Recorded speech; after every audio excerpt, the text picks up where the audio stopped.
Hello everybody! You found Two-Octave G Major Scale for the violin. Let's get started by making sure our instrument is in tune. So go to Tuner.ninja, make sure your open strings are accurate because we are working on making our left hand fall in the correct places. Much easier to do if you start on an instrument that's in tune. Once you've tuned, the next thing to consider is to make sure that when you play, you have excellent posture, or at least the best posture that you understand. Because if you practice with a wrist down, you just got better at that.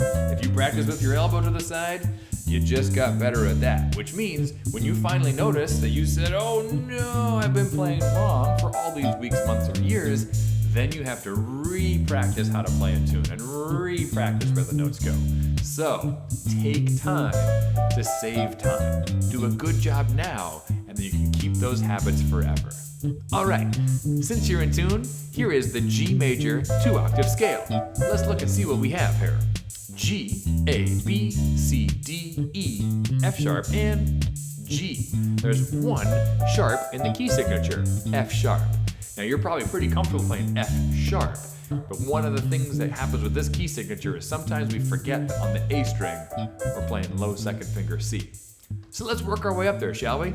All right, here we go. Starts with open G. First finger A, second finger B, third finger C. Open D. First finger A, high second finger F sharp, third finger G. Open A, first finger B, and here's where we might make a mistake. C natural, low second finger C, right there next to the first finger. You ready? C. Third finger, high D. Open E, first finger F sharp, and then it's G, not G sharp. So make sure we have low second finger G. Great. Now on the E string, make sure your hand doesn't collapse to the side or in. We want to open our hand and keep that elbow in a place where we have access to our fingers. Well, now that we know where the notes are for a G major scale, I suggest reviewing it. Think before you play. But if you want to keep going and practice with me, I'm going to turn my metronome on.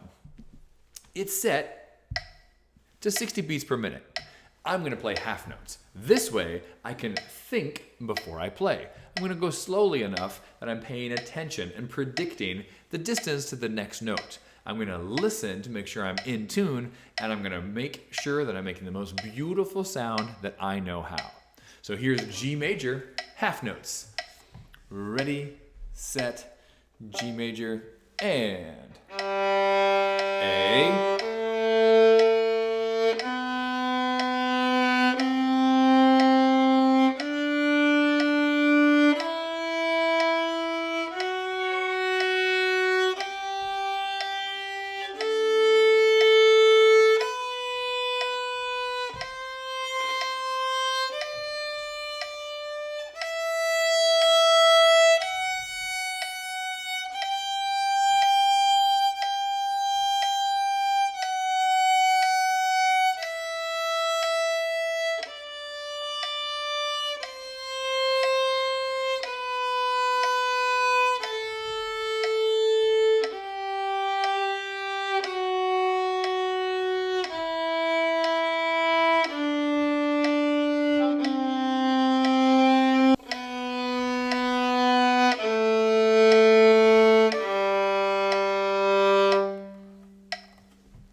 As you're playing the scale, you want to make sure that your hand feels comfortable going from place to place. As you roll from string to string, making sure you're still balanced, making sure your bow arm is still balanced. And then once you feel very comfortable where the notes are on the fingerboard, and you can hear that you're consistently playing them in tune, then it's time to start making it faster, as well as adding different bow variations so you can practice different components of being a violinist. But step one, practice good habits and listen for those sounds that you're making. Well, congratulations, you made it through the 2-octave G major scale on the violin. I recommend practicing it several times, and once you know it, here's the good news. You get to practice it well forever. So, remember, if you practice every day, by the end of the year, you'll be taller.